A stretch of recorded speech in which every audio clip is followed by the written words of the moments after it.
diapositiva. Comenzamos con la palabra redacción.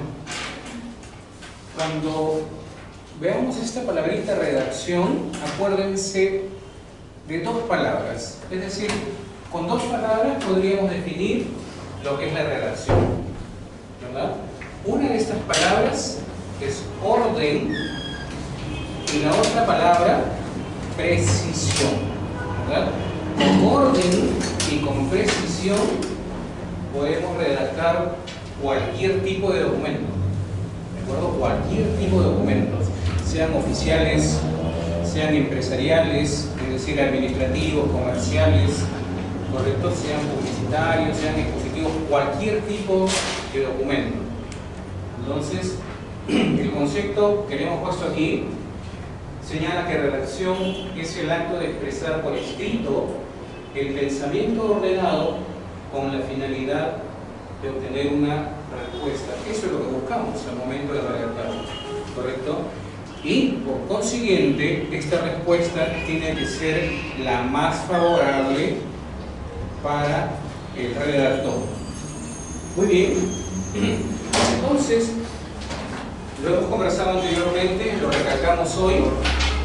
Necesitamos algunos elementos que nos van a permitir redactar con claridad cualquier documento. Estos elementos son ortografía, que es lo que venimos desarrollando, fundamentalmente el uso de grafemas, ¿verdad?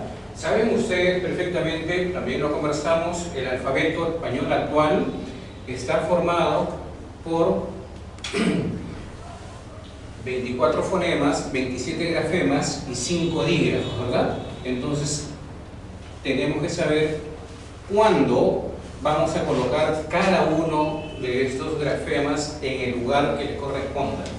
Muy bien, en la acentuación habíamos señalado que nuestra lengua tiene algo particular, tiene acento variable. Es decir, esto hace que muchas personas cometan algunos errores al momento de colocar el acento gráfico. ¿Por qué? Porque no pronuncian articuladamente una determinada palabra y en ese sentido se confunde el tipo de palabra y se coloca esta tilde en el lugar que no es el adecuado. Y ustedes saben de que si se coloca un acento gráfico en una sílaba que no le corresponde, ¿le puede hacer cambiar el sentido o no? Sí, ¿verdad? Tal sucede con el caso de la palabra ejército. Si el ejército no le coloco tilde, ¿qué dice? Si a la palabra ejército no le coloco tilde, ¿qué dice? Ejército. Y ejército con ejército tienen la misma relación semántica o no? Es decir, ¿expresan la misma idea o no? No, ideas contrarias por completo, ¿correcto? Lo mismo pasa con la palabra prólogo, ¿verdad? ¿Qué pasaría si a la palabra prólogo, por alguna circunstancia, no le colocamos la tilde? ¿Qué dice? ¿Cómo se leería? Prólogo. Y prólogo con prólogo tienen el mismo sentido, tienen la misma raíz, el mismo significado o no? No. ¿Prólogo qué es? El prólogo de un libro, ¿qué es? Básicamente la presentación de él, ¿no? La parte inicial. ¿Y prólogo a qué se refiere? A prologar, ¿verdad? Así es. Correcto. En el caso de la puntuación, ustedes lo han visto con claridad que es imprescindible que conozcamos que todo documento esté bien puntuado. De lo contrario, podríamos expresar una idea por otra, lo vimos al inicio, ¿no? El vocabulario apropiado, esto se llama léxico. Señalamos también que por lo general, y eso no lo digo yo, eso lo dice, por ejemplo, una empresa que hizo una investigación en entidades públicas y entidades privadas y señaló que en promedio el funcionario o ejecutivo, según el tipo de organización, posee en promedio para comunicar sus ideas entre 120 y 150 palabras. 120 y 150 palabras para expresar sus ideas. ¿Cuántas palabras tiene el Drive? Promedio de 400.000, ¿verdad? Entonces, eso ocurre porque de alguna manera hay algunas palabras que se desconoce el sentido, conocemos otras que intentamos reemplazarlas y sin embargo estas no existen. ¿De acuerdo? ¿Pero por qué se emplea? Por el uso social, porque la escuchamos, porque la vemos y la repetimos. ¿De acuerdo? Eso está claro, ¿no? Entonces, por el uso social es que tenemos en gran parte un léxico paupérrimo, muy limitado, y esto definitivamente nos juega, digamos, en contra, porque no nos va a permitir redactar un documento breve. Y luego la estructura de las oraciones. Es decir, aquí tenemos un conocimiento básico de morfología y de sintaxis. Morfología para saber si esta palabra es un sustantivo, aquella que me aporta mayor sentido a la oración, ¿de acuerdo? Si es un adjetivo que va a acompañarlo para indicar una característica o cualidad de él, ¿correcto? Si es un verbo para señalar la acción que se realiza, o si es otro elemento como por ejemplo un pronombre que puede servirme para reemplazar a un nombre con la finalidad de no utilizar giro redundante. ¿De acuerdo? Podría ser un artículo, podría ser un adverbio, una preposición, una conjunción, en fin. Pero todos los elementos morfológicos son imprescindibles. Y cuando estos se juntan en forma ordenada para transmitir una idea, quiere decir que estamos haciendo uso ya de la sintaxis. ¿De acuerdo? Entonces, fundamental, importante. Entonces, repito, redacción podríamos definirlo como orden y precisión. Así de simple, con dos palabras.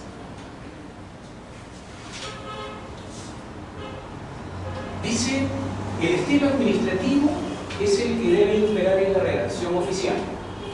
Este estilo pone de relieve la personalidad del funcionario, gerente o secretaria de una institución, cuando sus mensajes impresionan y estimulan favorablemente los impulsos de los lectores. Muy bien. ¿Se acuerdan ustedes cuál es la ley del procedimiento administrativo general? 27.444, ¿correcto? Esta ley, que por cierto es muy diverso, tiene aspectos sancionador y muchos aspectos más, tiene en algunos de sus artículos estipulado que la comunicación tiene que ser la más adecuada entre, digamos, las instituciones gubernamentales con todas las personas que concurren a ella y también, a su vez, de la otra parte, ¿no? Las personas que presentan un documento. Ustedes se acuerdan también del silencio administrativo positivo, ¿verdad? ¿Saben cómo funciona eso? ¿Sí? Correcto. Entonces la pregunta es, si nosotros hacemos uso del estilo administrativo, este debe tener las características que acabamos de ver en la diapositiva anterior. ¿Y por qué decimos estilo administrativo? Porque hay otros estilos. En la redacción, por ejemplo, de los negocios, se utiliza el estilo comercial, ¿de acuerdo? En el marketing se utiliza el estilo persuasivo, el estilo promocional, en fin. Quiere decir de que cada documento, dependiendo de lo que nosotros deseamos, va a tener un estilo. En el ámbito oficial, es decir, sector estatal, fundamentalmente es el administrativo u oficial. Pero hay una particularidad. El estilo administrativo u oficial en muchos casos tiene exceso, por ejemplo, en la construcción de mensajes. Se utiliza mucho, muchos términos, muchas palabras. Los párrafos son demasiados, tienen muchos términos, ¿correcto? Y al final es algo que se podría reemplazar por, ¿qué les digo?, 2 líneas o 3 líneas. Entonces se debe mejorar sustancialmente y eso es importante. Algunos dicen, ah no, pero en la institución donde yo trabajo, por ejemplo en la Contraloría, ahí hay un esquema de trabajo con este estilo y eso no lo puedo mover. Hasta cierto punto es válido porque es una particularidad que tiene esa institución. Sin embargo, eso no dificulta a que seamos creativos y podamos redactar y no solo transcribir de un modelo que ya lo tenemos, ¿verdad? Porque de lo contrario, ¿dónde estaría la redacción? La redacción, cualquiera sea su naturaleza, tiene que ser creativa, ¿de acuerdo? Sea administrativa, sea comercial, sea publicitaria, la que fuera, tiene que ser creativa. Reducir palabras y aportar más en las ideas. Eso es lo que se busca con la finalidad de mejorar el estilo administrativo. Importante. Y aquel que lo haga tendrá una mayor conceptualización con respecto a su labor. Observemos aquí. Dice, los documentos deben tener vocablos y frases seleccionados con el fin de darle más dinamismo, persuasión y poder a la idea transmitida. Las palabras tienen gran importancia en la toma de decisiones. Esto es cierto. Es decir, si nosotros enriquecemos nuestro léxico, vamos a estar en la capacidad de poder producir textos diversos. Es más, podemos elaborar 3 o 4 textos que digan lo mismo, pero con diferentes palabras. ¿Y saben por qué? Porque estamos en la capacidad de hacerlo. Conocemos de hiponimia, de hiperonimia, de cohiponimia, y la pregunta es ¿y para qué me sirve? Para redactar.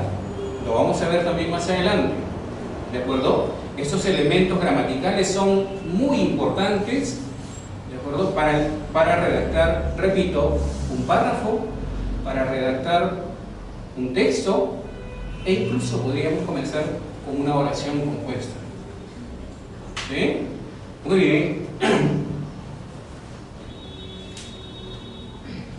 Veamos aquí. Requisitos, aquí se me pegó requisitos de la redacción.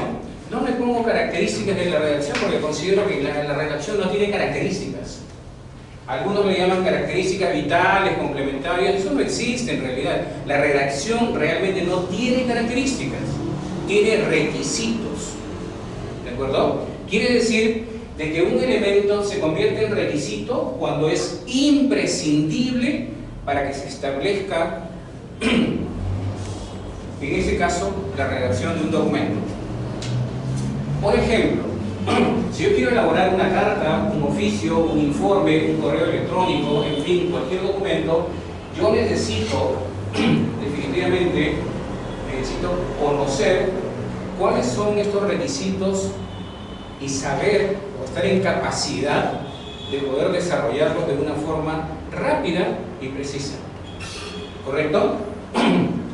Dice que uno de los secretos de la buena redacción es planificar bien los documentos, es decir, estructurarlos con la debida anticipación, con la finalidad de que influyan en sus lectores. Es imposible insertar una hoja en nuestra impresora, comenzar a redactar o a escribir en todo caso y mandar el documento. Eso se puede hacer, pero no es recomendable. Ustedes han visto en los prompters de la televisión, han visto algunas palabras con mala escritura, ¿no? Bastante, ¿verdad? Han visto unas palabras que no corresponden a la concordancia de los elementos de la oración, cantidad, ¿de acuerdo? Y eso porque no se hace la debida planificación. ¿De acuerdo? Entonces siempre es conveniente elaborar un pequeño esquema que se llama bosquejo y después tratar de... En el momento del bosquejo, si ustedes lo redactan, no hay ningún inconveniente, porque lo digitan y todo lo demás. Olvídense por un momento de la puntuación, porque eso vendrá después. Eso vendrá después porque lo tienen que revisar. Lo tienen que revisar y dicen, esta palabra ya la repetí, entonces la voy a cambiar. O por un sinónimo, o por un hipónimo, en fin. Esta frase considero que no dice mucho, entonces la voy a cambiar por otra. O en todo caso la voy a eliminar. Entonces lo que están haciendo ahí en ese proceso de revisión es mejorar lo que ya habían hecho, ¿verdad? No se lo recomiendo a nadie directamente colocar, insertar la hoja, comenzar a escribir en el computador e imprimir directamente. No es lo conveniente. Uno de esos requisitos es la claridad. Cuando no hay claridad, existe lo que se denomina ambigüedad. Observen el ejemplo. Se necesitan mejores profesionales. ¿Por qué en este caso no hay claridad? Porque no hay concordancia. ¿Verdad? ¿Notan dónde no existe la concordancia? Correcto. Entonces, necesitan, ¿está en qué? En plural. Mejores profesionales está en plural. Necesita singular, mejores profesionales en... Así es. Y es más, y podemos seguir mejorando. Podríamos decir, necesitamos mejores profesionales. ¿Y por qué de esa manera lo mejoramos? Porque ya existe implícitamente alguien que realiza esa acción. ¿Quién? Nosotros. Es un sujeto tácito. ¿De acuerdo? Entonces, todo documento tiene que ser claro. Si no hay claridad, existe ambigüedad y la ambigüedad trae dudas.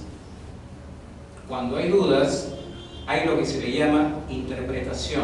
Una persona lo interpreta de una forma, otra persona lo interpreta de otra, y así, 3 o 4 lo interpretan de cualquier forma, y es algo que no debe ocurrir, porque cuando un documento es claro, no necesita interpretación.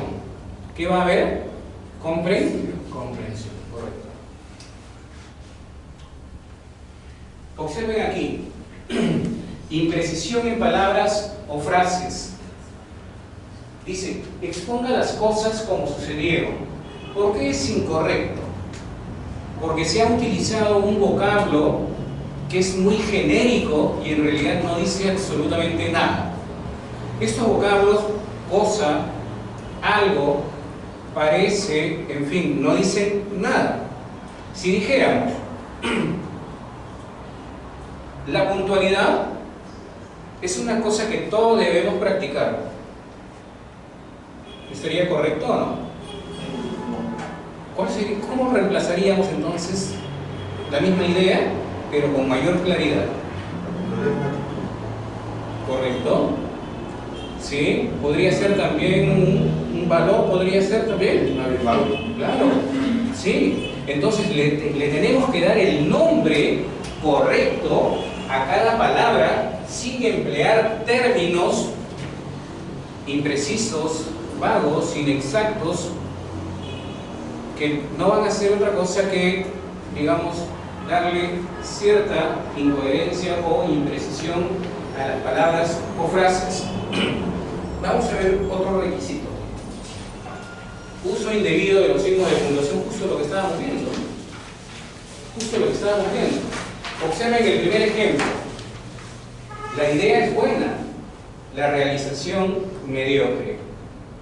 Y ven la forma correcta. Creo que esa parte la hemos visto hoy, ¿no? ¿Lo hemos visto hoy? Correcto. Entonces, ¿por qué la segunda oración es correcta con relación a la primera? ¿Pueden ver? ¿Por qué? Correcto, porque se ha omitido el verbo. Y en ese sentido, al haber aquí una comita que ya se omitió el verbo, tengo que darle el énfasis. Al no haber aquí, no le voy a dar ningún énfasis y se puede caer en riesgo de ambigüedad. En el segundo ejemplo, tienen la forma incorrecta y la correcta, ¿verdad? ¿Cuál es la diferencia, aparte de la puntuación, entre la segunda oración con la primera? Que ya la tienen ahí, pero ¿cuál es la diferencia en el concepto?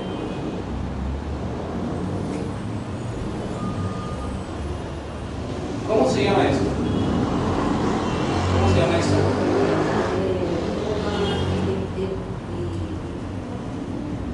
Eso se llama inciso. Claro, es un inciso, por eso son comas accidentales. Pero observen aquí, la inhibición, dicen algunos, es mala consejera. Cuando no le colocamos los signos que le corresponden, entonces incluso la pronunciación es inadecuada. Y cuando pronunciamos mal, con seguridad, se va a escribir mal. Y cuando se pronuncia mal y se escribe mal, se entenderá menos.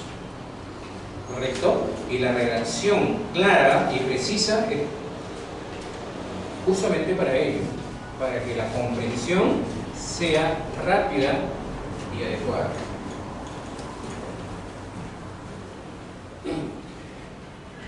Observemos aquí, dice, la falta de orden de las ideas, ¿verdad? Observen ahí ese párrafo. Dice, en el mercado los precios están determinados por la oferta y la demanda, porque en este sistema de libre mercado la competencia obliga a reducir el precio y mejorar la calidad. Y es un lugar donde confluyen comerciantes y potenciales compradores, donde algunos ofrecen y otros adquieren bienes o servicios. Quiere decir de que aquí las palabras están de alguna forma bien utilizadas, sin embargo como que no están bien ordenadas. Estas mismas palabras las podemos utilizar, pero si le damos un orden adecuado, entonces se comprenderá más. Aquí ustedes leen esas 6 líneas y van a tener una comprensión inicial de la mitad, ¿correcto? Observemos qué es lo que pasa ahora. Miren, con orden.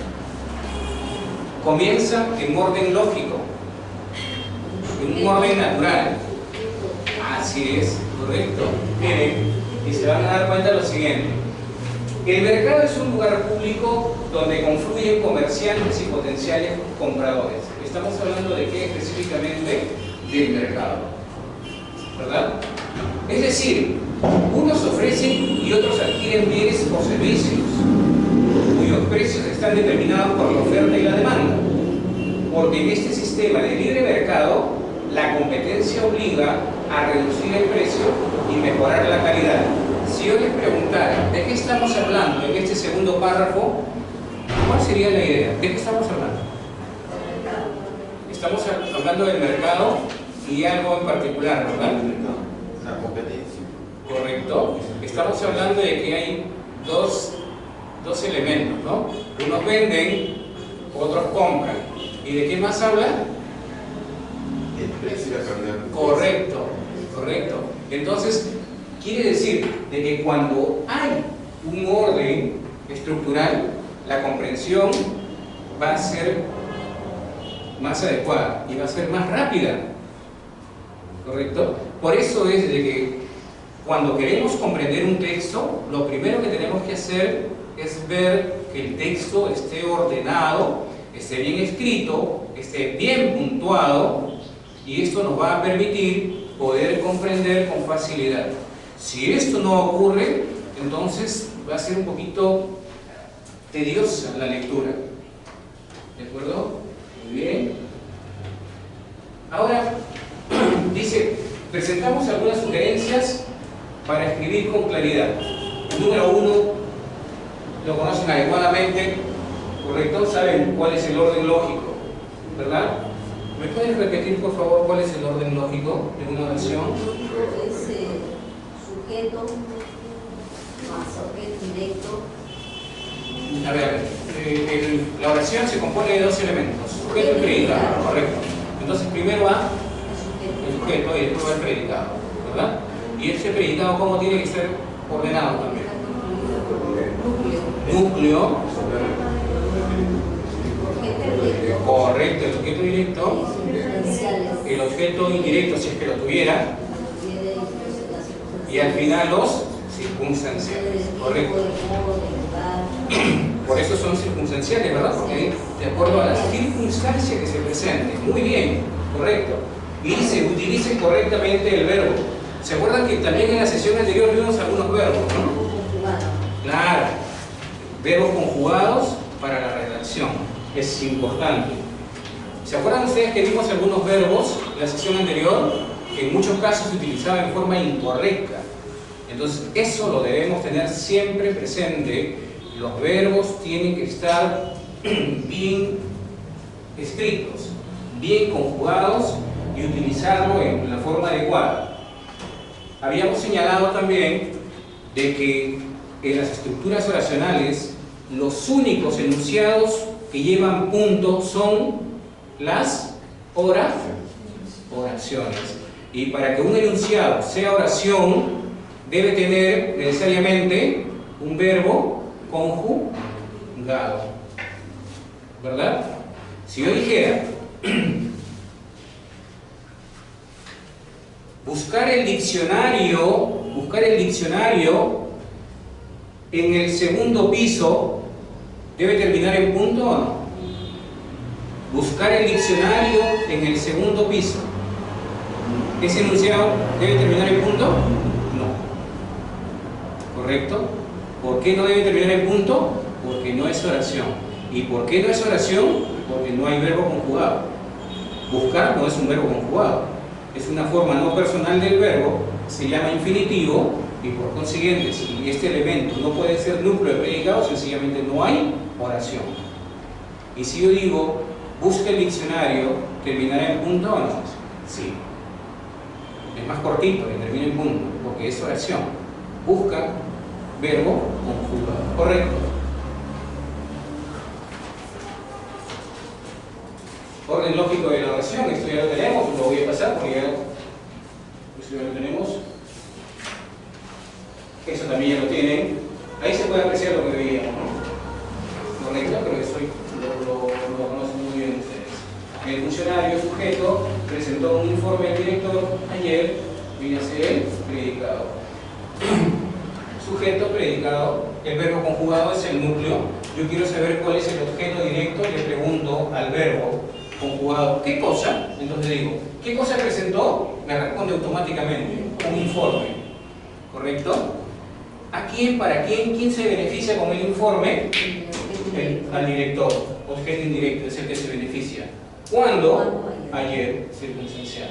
Entonces, ¿cuántas comas requiere? Ninguna, porque hay un orden lógico, una estructura natural.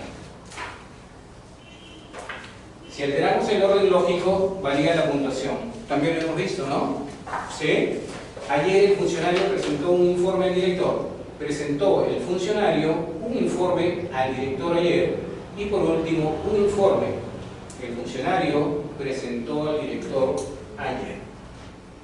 Sí, esta parte sí. Uso del verbo. Dice, el verbo es el elemento más importante en la oración. En la comunicación oficial o empresarial se necesita decir más con menos palabras. En tal sentido se recomienda cambiar las formas verbales compuestas por verbos conjugados. Esto por favor ténganlo muy presente. En la redacción oficial se utilizan mucho las formas verbales en lugar de los verbos conjugados. Por ejemplo dicen, y lo vemos todos los días, ¿no? Encontrando en aquel lugar, encontrando. Es una forma verbal llamada gerundio. No se debe utilizar gerundio, ¿verdad? Y encontró, en fin, ¿correcto? Formas verbales compuestas, ¿de acuerdo? Formas verbales. Entonces, estas formas verbales tienen que ser reemplazadas por verbos conjugados. Por ejemplo, si yo digo caminando, es una forma verbal llamada gerundio, ¿verdad? Claro. Entonces, si yo quiero que se convierta en oración, ¿qué tengo que hacer? Lo conjugo. camina, caminó, caminaron, en fin.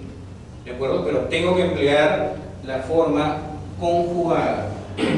Lo mismo pasa con el participio. El participio nunca forma núcleo de predicado. Siempre requiere un verbo auxiliar. Participio, por ejemplo, aquellos que terminan en ado, en ido, jugado, caminado. Y también los infinitivos. Ninguno de los tres. Se llaman verboides.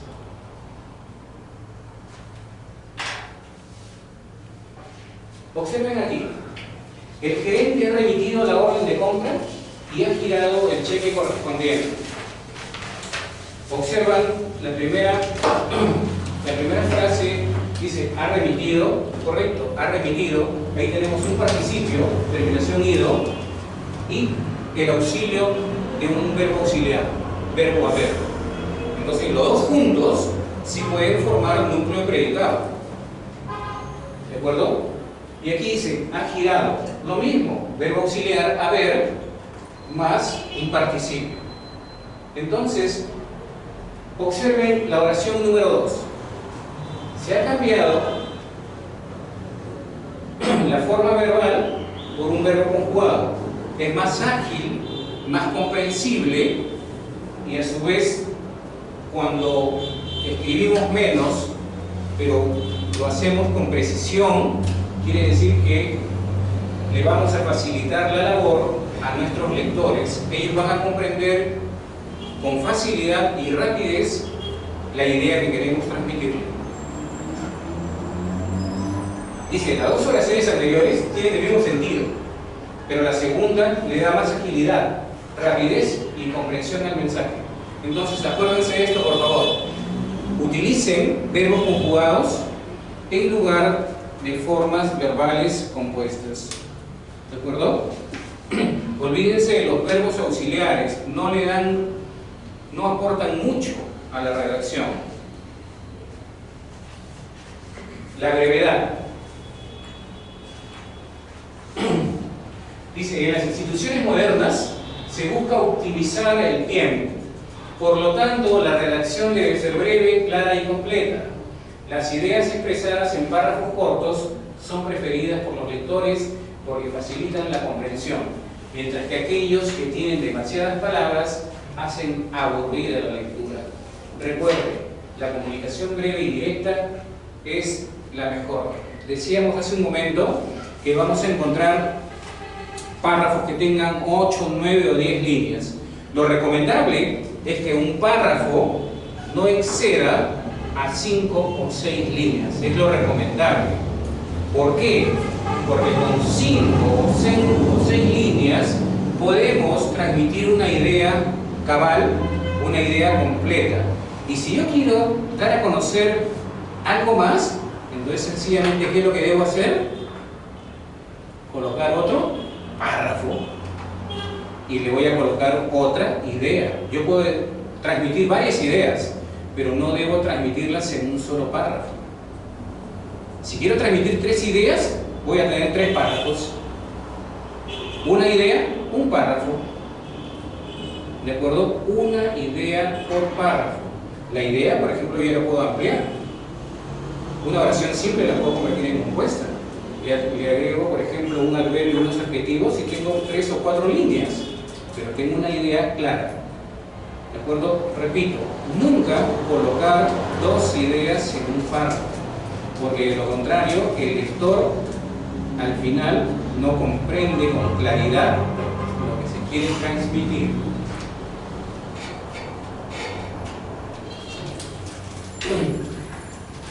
Tenemos ahí 2 textos, ¿no? Uno extenso y uno breve. Léanlo, por favor.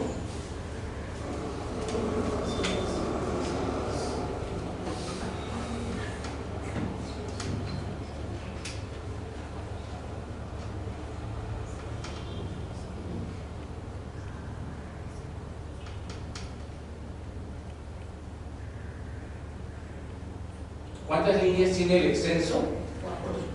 4 líneas. Ahora, ¿qué es lo que nos dice el breve? Refiriéndose a lo mismo. Finalmente, ¿no? recomiendo adquirir una fotocopiadora Triumph S15 para obtener mejores resultados en la producción. Y está en estas dos líneas, es más claro y más preciso que en estas cuatro. Por ahí, según el texto, ¿cómo va a ser interpretado? ¿Perdón? ¿Cómo A ver. ¿Por qué? Porque el primer párrafo, El extenso. el extenso, Ajá. hay una justificación que tiene un antecedente como consecuencia de una necesidad teniendo en consideración lo expuesto anteriormente, que viene una razón. Claro. ¿Ya? Y después viene, tomando las razones que viene la justificación, recomiendo adquirir. Pero si yo digo solamente recomiendo adquirirla, lo hago a título personal. Claro, es que lo que pasa es que cuando decimos aquí recomiendo, ya viene fundamentalmente la parte concluyente de lo que se estableció anteriormente. Es decir, yo elaboro, por ejemplo, elaboro un informe y anoto, por ejemplo, ¿dónde voy a colocar esa parte? ¿Verdad? La voy a colocar en la parte anterior y voy a señalar, por ejemplo, diversos elementos que me han permitido llegar a esta conclusión. Ahora, si yo digo aquí, teniendo en consideración lo expuesto anteriormente, como que esa parte ya está de más, ¿no? Es como, por ejemplo, cuando se utilizaba los memorando, para no decir memorándum, porque memorándum es latín, memorando es español, entonces se utilizaban unas frases muy rimbombantes, ¿no? Muy rimbombantes al inicio y al final, cuando ahora directamente se va al punto y tiene que ser, pues, hasta de un solo párrafo. No hay necesidad, por ejemplo, de elaborar un memorando de 2, 3 o 4 párrafos, ¿no? Profesor, Directamente, sí. ¿y qué pasaría si yo coloco en el segundo párrafo? En el breve. Breve. ¿Ya? Digo, en consecuencia, coma, recomiendo aquí, yo creo que ahí sí me daría una mayor énfasis porque ya estoy haciendo referencia a una Correcto, anterior. está muy bien, claro. ¿Y sabes por qué? Porque es en consecuencia, ¿cómo se llama? Se llama conector de conjunción. Así es. Entonces, quiere decir, claro, la idea es, por ejemplo, estamos viendo aquí, ¿no? Ahora, cuando nosotros tenemos el texto, precisamente le podemos colocar los conectores y todos los elementos gramaticales que se requieran, la puntuación y todo lo demás.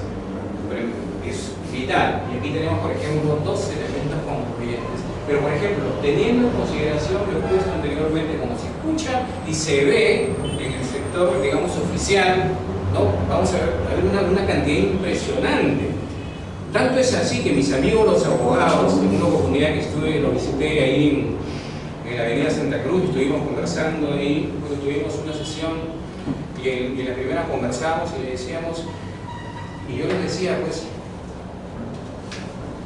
que todavía algunos abogados siguen utilizando, por ejemplo, otros sí. Y cuando escucharon otros sí, se comenzaron a mirar entre ellos, ¿no? Y dijeron, ¿qué? ¿Ya no se usa? No, le digo, otro sí ya no se usa hace muchísimo tiempo. Otro sí es una expresión del latín vulgar que se utilizaba hace muchísimos años, que actualmente lo siguen utilizando, pero es de una forma incorrecta, porque es una especie de conector de adición. ¿Y con qué lo reemplazo otro sí entonces? Con además, con también, y quiere decir que ese conector va a precisar otro elemento adicional. Y doctor, Sí. hay una cuestión ahí que le va a hacer Sí. atención. Normalmente el además o en adición, durante el texto argumentativo de un escrito o un informe, normalmente soy abogado libre, que es la defensa de lo normal. Entonces, dentro del texto argumentativo, hechos o jurídico, van los conectores de adición, además, o haga una secuencia.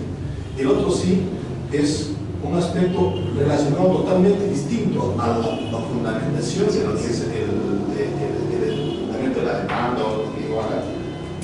Puede ser un primero, un segundo, un tercero. Sí, Entonces, correcto. si es que yo les pongo un además o una adición, normalmente no es entendido así por los jueces. Correcto. Hay no sé si tú eres abogado, hay un, debes conocer a un abogado también también muy conocido, León Pastor. León Pastor es uno de los redactores ahí en el Poder Judicial, de los más conocidos, también redacta, ¿no? Y en una oportunidad, digamos también, y creo que tiene algunos videos en YouTube, porque digamos él también elabora redacción jurídica, correctamente, redacción jurídica. Y había pues, señalado también lo mismo, ¿no? Que el otro sí no utiliza, por ejemplo, un conector de adición, también además por conocimiento y todo lo demás, ¿no?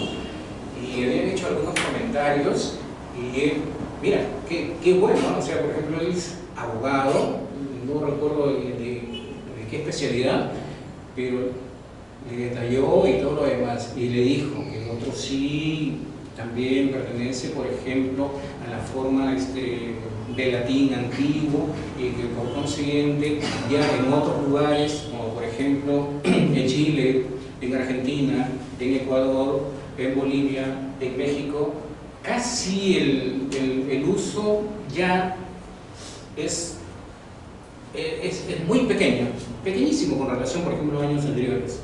Y lo explicó de una manera muy adecuada, como que fuera un especialista en comunicación, ¿no? Y él es uno de los principales abogados exponentes en redacción jurídica.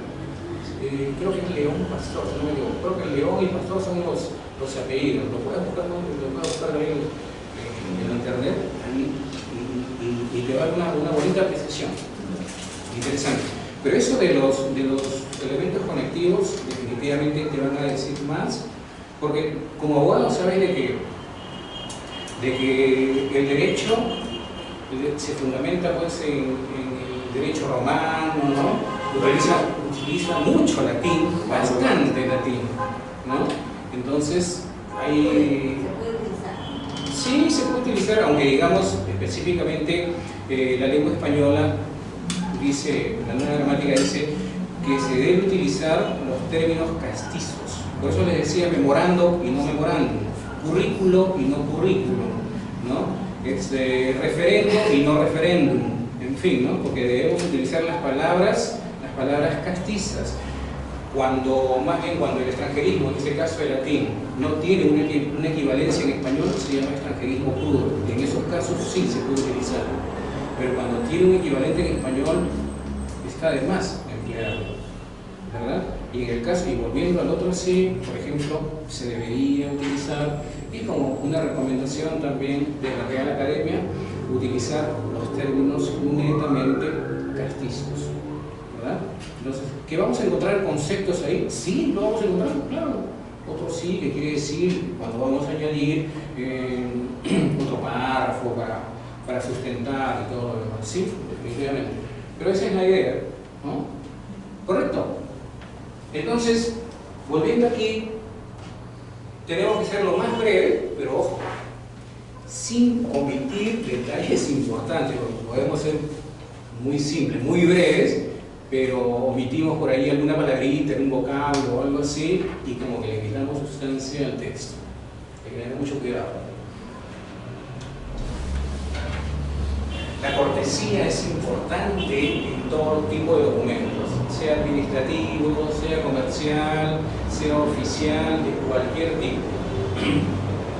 ¿De acuerdo? Por ejemplo, miren lo que dice el primer enunciado. Enviamos un aviso publicitario para que lo incluyan en su revista, con las dimensiones que especificamos en el texto. En realidad no hay mucha descortesía, yo diría que no hay descortesía, ¿verdad? Pero sin embargo, observen el siguiente texto. Dice, agradeceremos inserten en la columna negocios de su prestigiosa revista el aviso que adjuntamos con las dimensiones especificadas en el texto. Cuando un texto demuestra cierta cortesía con relación a otro, les aseguro que va a tener mayor receptividad. Es como, por ejemplo, las personas, ¿no? Las personas. Llega una persona a su oficina y le dice, por ejemplo, buenas, así, no mira a nadie, sino simplemente llega a una oficina buenas, pero llega otra persona. ¿Cuál es tu nombre? ¿Tu nombre cuál es? Esther. Llega otra persona y le dice, buen día, Esther. Entonces la pregunta es, ¿cómo suena esto? De alguna manera, a buenas, con buenos días, Esther, o algo así, o buen día, ¿no? Porque le diría buen día. Entonces, ¿cómo suena esto? ¿Se nota una cierta diferencia o no? Entonces, las personas tienen una cierta receptividad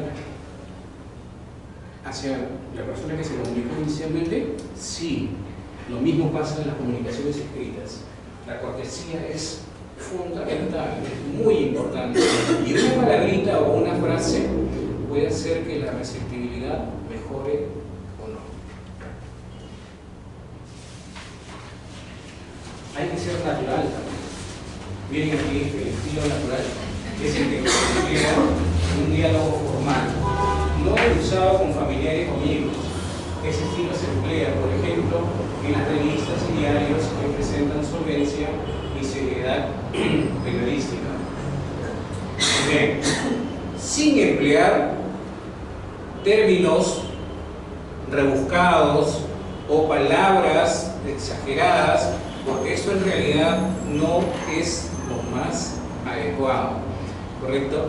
Vemos algunos documentos, como por ejemplo, esto sucede mucho en los informes, también ocurre en los memorandos, e incluso yo he visto en correos electrónicos cuando se trata de intranet, ni siquiera de internet, sino cuando se trata de intranet, ¿verdad?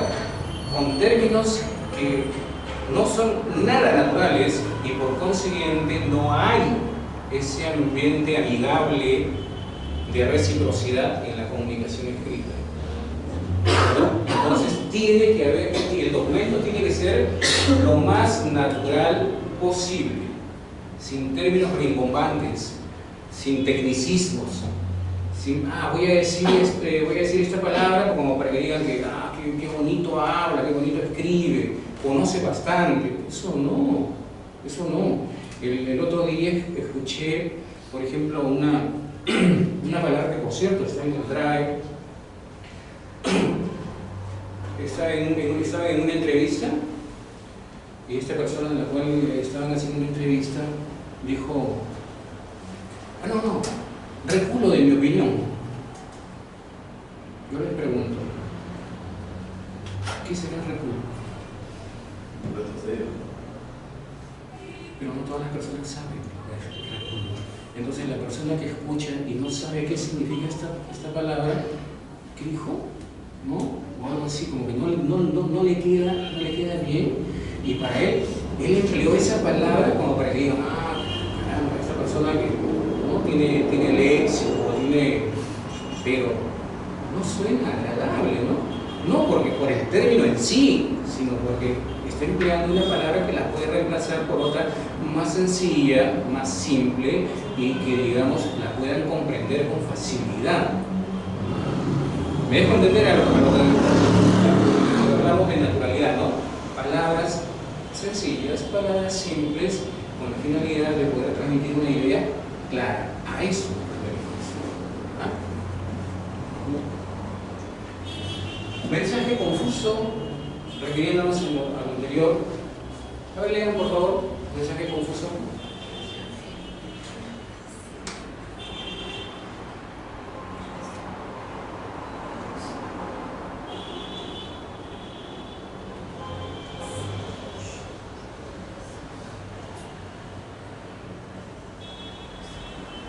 Para comenzar, ¿qué entiendo por la palabra irresoluto?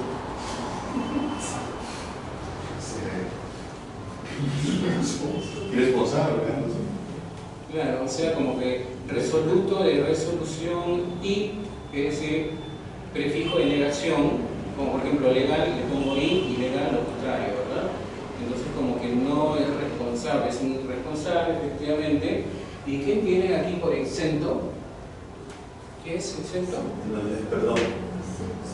Es exonerado, ¿verdad? De exonerar, se refiere a exonerar. El que no determina la palabra exento, ¿qué será? Entonces no entiendo. O en todo caso, punición. ¿Qué podría ser punición? Claro, punible, por ejemplo, un hecho punible. Claro, un hecho que de alguna manera tiene que ser sancionado, tiene una pena, ¿no? Pero, ahora, le informo que la indecisión, que la indecisión del señor Raúl Pérez ocasionó contratiempos en la producción y considero que debería ser sancionado. ¿De acuerdo? Es decir, algo más claro, algo más natural. ¿Por qué vamos a notar? Permítaseme afirmar, señor gerente, como que no es muy complaciente en ese sentido, ¿no? Por más que sea un informe, no tiene, digamos, consistencia. ¿De acuerdo? Muy bien. La arquitectura del texto. Cuando hablamos de la arquitectura del texto, ya comenzamos a ver las bases o cimientos, aparte del ámbito que habíamos visto anteriormente, de la ortografía, la puntuación y todo esto. ¿De acuerdo? Por ejemplo, dice la arquitectura del texto, la palabra, la oración y el párrafo. Yo quiero llegar a un párrafo, pero primero debo escoger la palabra adecuada. Eso se llama selección de palabras. Las palabras se seleccionan. Una vez que he seleccionado una palabra, construyo una oración. Para construir una oración debo tener un verbo conjugado y es suficiente con que lo acompañe con un sustantivo. ¿Y por qué? Porque después del verbo, la palabra que da más realce a la oración, o en todo caso que dice más, es el sustantivo. Es la palabra que más aporta al sentido de la idea. ¿De acuerdo? Entonces observen aquí. Hermosa casa, casa amplia, aquella casa verde. ¿Qué es lo que hemos resaltado ahí? ¿Qué es lo que está resaltado con color? Sí, pero que gramaticalmente hablando, ¿qué es? La palabra casa. Porque es un sustantivo. ¿Y saben por qué? Porque, repito, es la palabra que aporta más. Es la palabra que en una oración, en un párrafo, podemos encontrar 4, 5 o 6 sustantivos. Cuando ustedes encuentren el sustantivo que le dice más, a ese le tienen que dar el mejor tratamiento. A ese elemento se le conoce como sustantivo núcleo. ¿Verdad? Seguramente lo vamos a ver más adelante.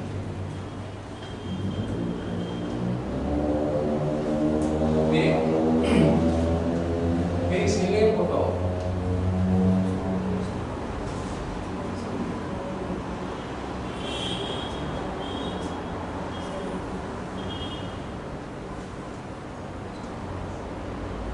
¿Cuántos sustantivos tiene el ejemplo? 3, ¿verdad? Y observen algo, miren aquí, después de la palabra ejemplo, muchos le colocan 2 puntos, hasta ahora no sé por qué. Después de la palabra ejemplo no van 2 puntos.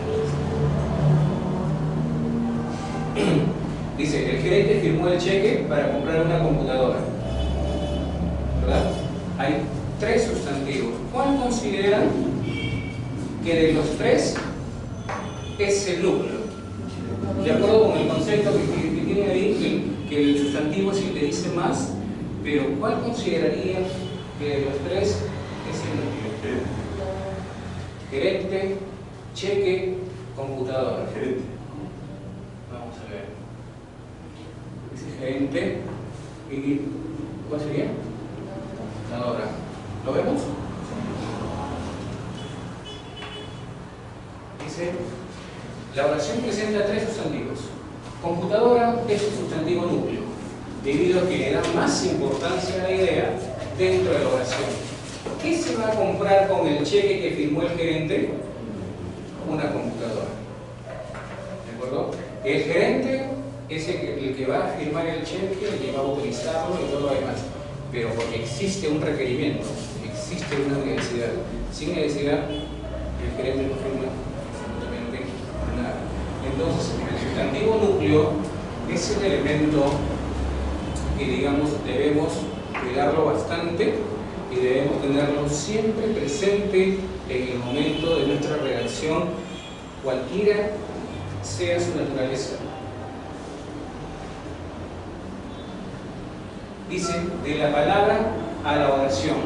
Ahí tenemos un pequeño concepto, ¿verdad? Gramaticalmente hablando, del término oración. Pero ya saben ustedes perfectamente que una oración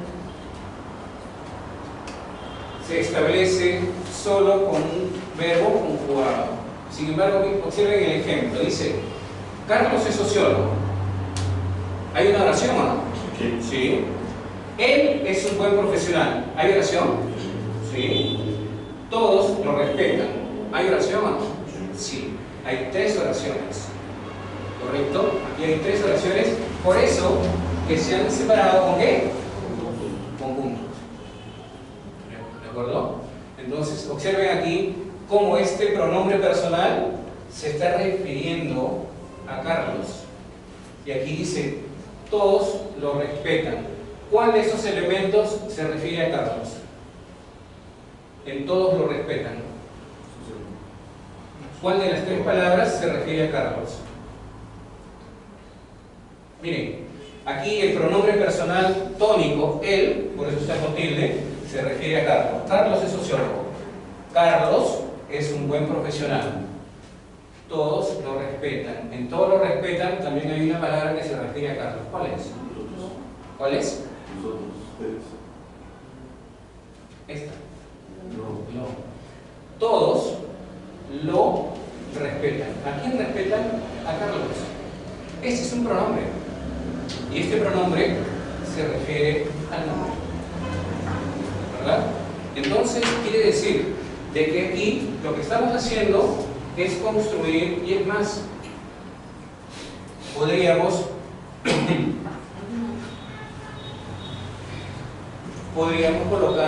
cambiarle los puntos y colocarle punto y coma. Sí, ¿verdad? Claro. ¿Ese es un tipo de referencia? Sí, claro. Es la referencia que se llama anáfora y catáfora cuando se refiere aquí a este elemento. Así es. ¿Y el otro es Anáfora. Son elementos de referencia, efectivamente. ¿De acuerdo en esos aspectos importantes de la construcción? Sí, porque esto te va a permitir construir tus oraciones. Si tú construyes bien una oración, vas a construir un párrafo vigoroso. Y si construyes un párrafo vigoroso en forma adecuada, vas a tener un texto, cualquier texto que sea. La mayoría de personas, por ejemplo, se ciñen solamente al modelo. Tienen el modelo y listo, le cambian los datos y ya está. Eso no es redacción, ¿verdad? La redacción es la que tú desees producir con alguna información que tienes, y a eso apuntamos. Claro, en 4 sesiones tenemos que hacer varias cosas, es un poquito complicado, ¿no? Pero sí, definitivamente eso es lo que buscamos, de que se pueda producir textos de la mejor manera. Muy bien, dice formación de una oración. Tenemos ahí la palabra crédito. La palabra crédito. Y hemos formado una oración agregándole un verbo. ¿Verdad? Dice, solicito un crédito para un proyecto. Entonces, la pregunta es, en solicito un crédito para un proyecto, ¿cuántos sustantivos se encuentran?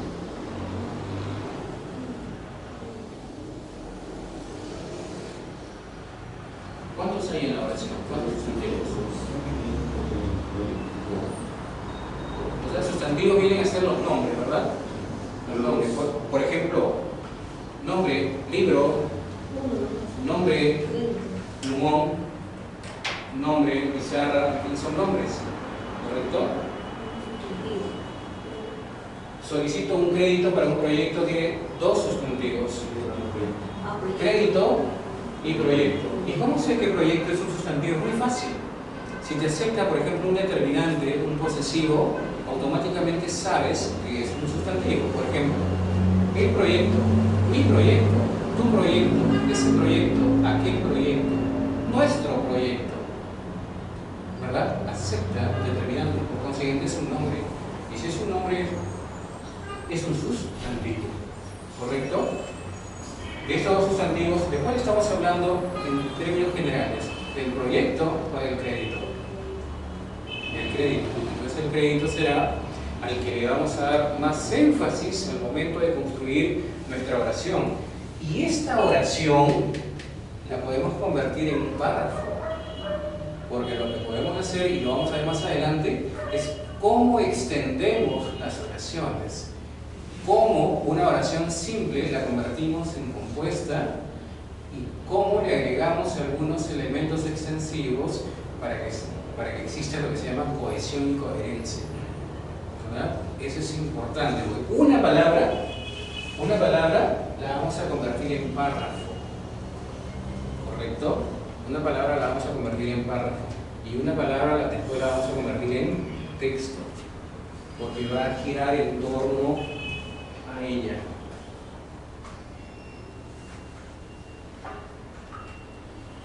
Bueno, ahí tenemos palabra, letra.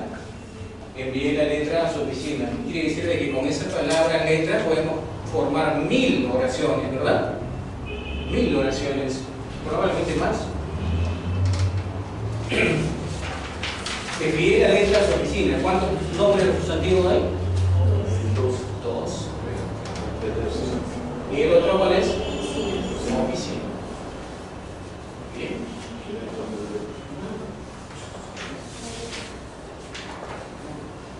¿Qué más?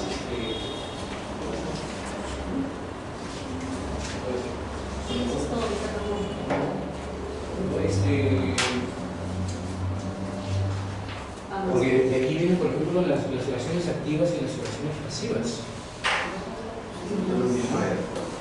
Sí, tenemos son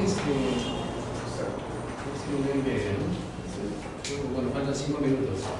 ¿Tienen ustedes un esquema ahí? ¿Tienen un esquema ahí? A ver, vamos a revisar esos 5 minutos que tenemos. ¿Tienen un ejercicio? ¿Tienen? Sí, el ejercicio, por favor.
Si dijéramos todos necesitamos y dijéramos necesitamos, ¿en qué afecta, por ejemplo, en qué afecta la expresión? Solamente necesitamos, sin todo. A ver, no, pero digo, ¿le afectaría algo si le quitamos la palabra todos? Porque ya necesitamos conocer. No, ¿Y quiénes necesitamos? ¿Necesitamos qué? no necesitamos conocer lo más pronto posible el resultado. ¿Quiénes necesitamos conocer más pronto? Nosotros.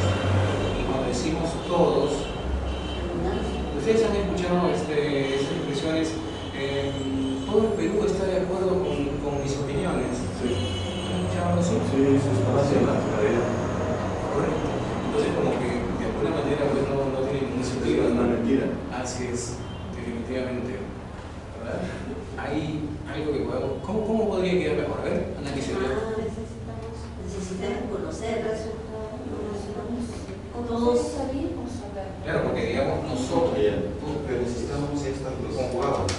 ¿No? Necesitamos estar conjugados. Claro, necesitamos sí, o sea, es un verbo sí. Ahora, por ejemplo, necesitamos de qué viene? De necesidad. Y la pregunta es, ¿esa palabra la podrías reemplazar por otra?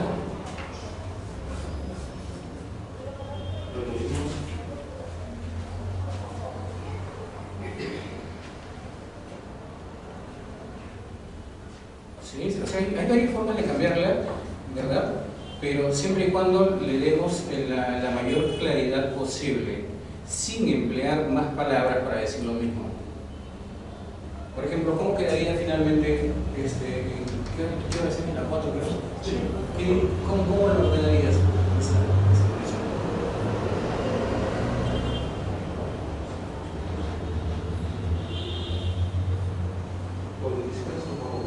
Lo más pronto posible, ¿con qué lo podrías reemplazar? O podría ser, o brevedad, podría ser. Correcto, claro, porque hay cosas importantes y urgentes, ¿verdad? Entonces, pero tú quieres lo más breve.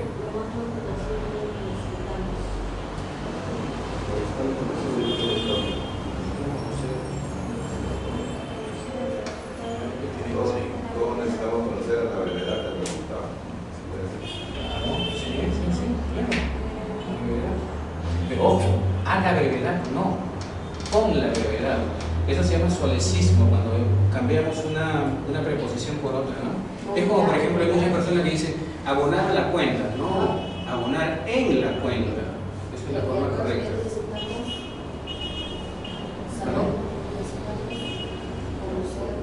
Sí. Pero lo más pronto posible, ¿cómo podría ser?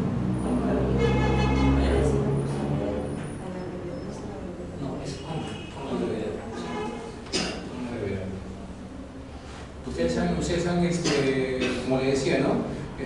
Abonar a la cuenta número tal y enviar el voucher.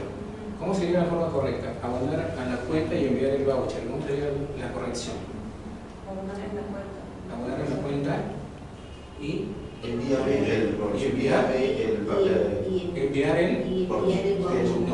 no, voucher es inglés. Enviar el comprobante, claro, el comprobante de pago. Pero enviar no sería envíame.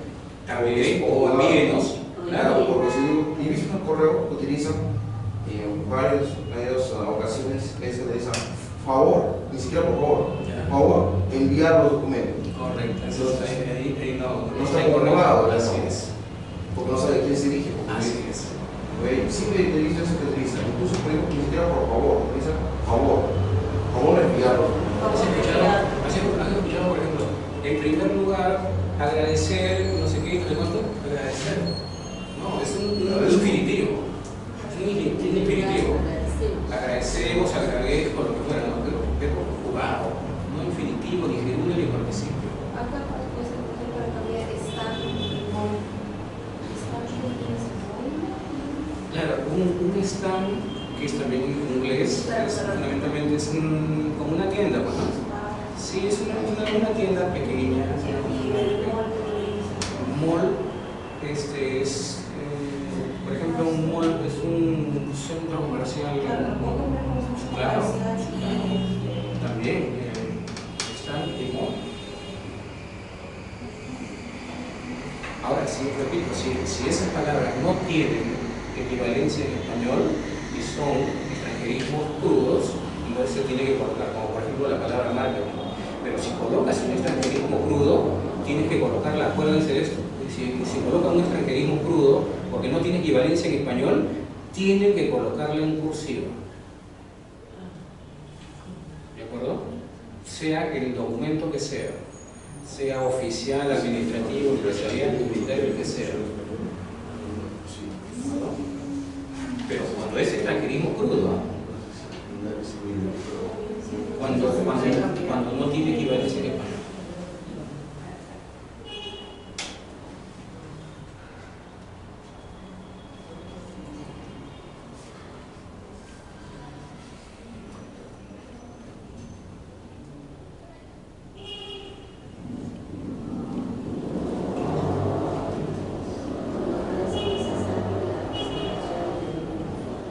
Innecesaria es la presentación.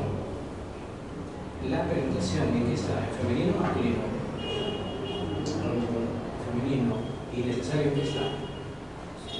En masculino. ¿Hay concordancia o no? ¿Concordancia de género hay o no?